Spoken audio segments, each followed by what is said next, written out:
I'm going to be talking to you about the Star Wars set work for Edexcel GCSE music. If you want to skip this explanation and go straight to the annotated playthrough of the score, then you're very welcome to do that. Just a bit of context about film music in general.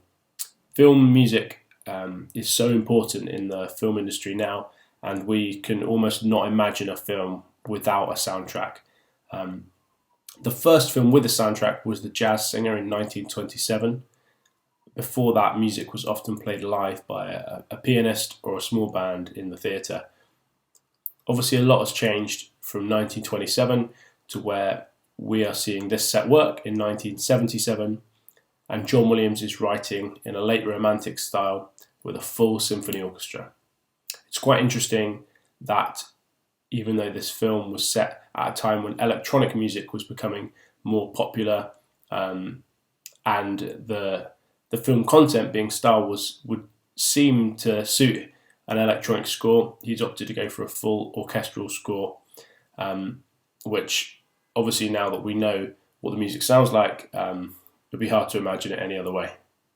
There's also some wider listening there, so if you want to check out any other film composers, that list is there. Okay, so I'm just going to go through some of the key musical features, some of the headlines that you need to know and try and learn and remember for when you're in your exam. These are the kind of things questions will be asked about. Okay, so structure. It starts off with a fanfare, then it goes to the main theme. The main title theme is kind of made up of an ABA structure, so it's a ternary structure, and then the second half of the cue is underscoring, really, so it's kind of background music to the action that's going on the screen. That is marked on the annotated score that you can watch and listen to a little bit later. Obviously, at any point, if you want to pause the video and read through the slides in more detail, you're very welcome to do so. Okay, harmony and tonality. So we're talking about chords, we're talking about whether things are major and minor, etc. The interval of a fourth and a seventh is really important in this piece. It comes up a lot. Fourths and sevenths a lot in the melody as well. Quartal harmony is very, very common. So that's where you stack fourths together. So if we look at this chord here, we've got an F here, B flat here, E flat here, A flat there. Okay, so those are the notes we've got. If we were to write them out like this, there's a fourth from there to there, fourth from there to there, and then there to there is another fourth. Okay, so quartal harmony, where you stack fourths together, is very, very common in this piece. It creates quite an open sound. It's got quite a strong sound to it, which you'll hear when you get to those sections in the piece. There are also added sixth chords throughout the piece. These are quite common in jazz and in some pop music. It just kind of creates a slightly richer, edgier harmony. In the main theme, they mostly use major chords. John Williams mostly uses major chords, as you'll see when you listen to it in a minute. And the melody is diatonic, meaning it mostly uses notes from that scale. Okay, so it's in the key of B flat major, and it uses mostly notes from the B flat major scale in that melody. That gives it a really secure, strong feeling as a melody. Later on in the piece, there's more dissonance, there's more kind of uncertainty. It creates this kind of mysterious, tense vibe, which just adds more interest to the piece. And there are even some augmented chords and chromatic chords, which you'll see later in the annotated score video. If you're unsure of any of these things, then please look it up or ask me, and I'm happy to talk it through. There are also quite a few pedal notes and inverted pedal notes. So a pedal note is a really long held sustained note. So in this piece, it's often a dominant pedal note or a tonic pedal note. So A dominant pedal note is obviously a pedal note based on the fifth note of the scale, and a tonic pedal note would be based on the root note or the tonic of the scale.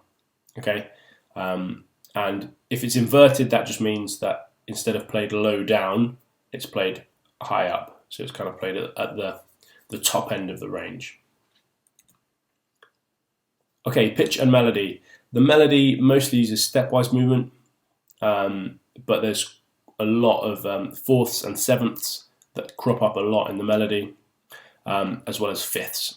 So a fifth and a fourth are two of the strongest kind of intervals and most secure intervals you can use if you're writing a melody and it's kind of leaping around. It has a real heroic feel, and that's how he starts off his main melody. Okay, starts off with a fifth, an ascending fifth, really strong heroic kind of vibe going on, and then we've got this stepwise triplet movement down, and it jumps up a seventh, then goes down a fourth. So this kind of fifth, seventh, fourth intervals is quite important in the melody.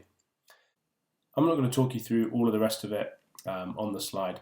Have a read of it and then look out for these things to notice them when they come up when you're watching the video with the score later on. Okay, tempo and rhythm. So it's mostly quite fast tempo, which matches the action. It's quite attention grabbing. There are triplets everywhere. It's regularly got this kind of march-like military rhythm with the triplets, with the dotted notes, lots of accents, some syncopation in the melody, and often syncopation in the chordal accompaniment. Mostly in 4/4. There is a change of meter during the march section to 3/4 as well. The rebel blockade slows the tempo right down and uses longer note durations, which just provides a really nice contrast and changes the mood a bit from this heroic theme. It makes it a lot more mysterious, a lot more tense, and yeah, again, creates this feeling of space. Dynamics, mostly loud, lots of accents which make the rhythm stand out.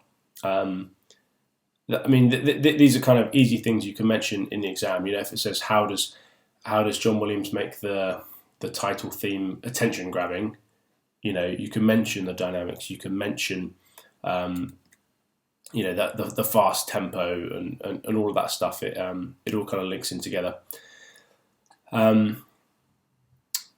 There are some rapid dynamic changes. So after the rebel blockade runner, which was quite quiet, there is this link section which gets loud quite quickly. Some strings come in playing some really fast material, and it's quite loud, which really dominates. So you can have a listen to that. Timbre, sonority, and instrumentation. Lots of brass and percussion, which gives it this strength, and there's a kind of military feel going on, because brass and percussion are often associated with the military.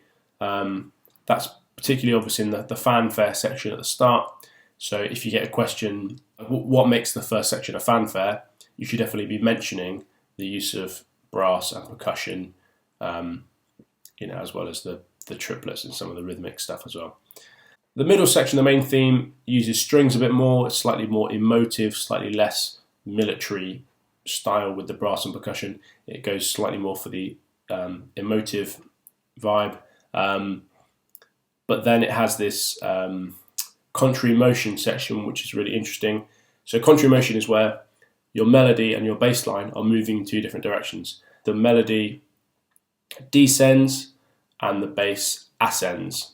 Okay, this is quite good harmonic writing. It's something you could use in your compositions as well. The rebel blockade runner section has the narrowest pitch range in any of the sections of the piece. That high-pitched woodwind and strings, particularly with the use of the harp, just creates that sort of magical, otherworldly feel, which contrasts with the military feel of the rest of the piece. As I mentioned before, it's surprising that there aren't any electronic instruments, given the time this was composed and the style of movie, being set in space and lasers and spaceships and all that kind of thing. But there we go. It seemed to work pretty well. Texture is mostly homophonic. The title theme is mostly the melody accompanied by block chords. Sometimes those chords are spelt out in arpeggios, or there's like rhythmic articulation of the chords, but it's usually still that melody and chord texture, so it's homophonic. That is the end of that. So now you can watch the annotated score as it plays through, and hopefully some of the things I've mentioned will stand out to you. And feel free, obviously, as you watch it, to pause it at any time to read in more detail the annotations and to make sure you really understand them. I would imagine as you're listening to this, you'll go back and listen to it a number of times. You'll pause it, you'll rewind it, you'll read the slide, you'll listen out for what it is that I've annotated on the score to try and find those interesting bits that are hidden within, that are the kind of things that are going to come up on your exam. One other thing to note when you're watching the annotated score is just that the bar numbers on this score might not necessarily be exactly the same as the bar numbers that are in the source booklet that you get given in your exam. So make sure in your exam you are actually looking at the bar numbers that are on the source score that will be in your source booklet, and yes, so you use the bar numbers. I wouldn't memorize bar numbers, basically, is what I'm trying to say, but I would memorize where things are so you can find them in the score, and memorize what they look like so you know what you're looking out for. But yeah, just in case that might catch you out. Okay, enjoy listening to the piece.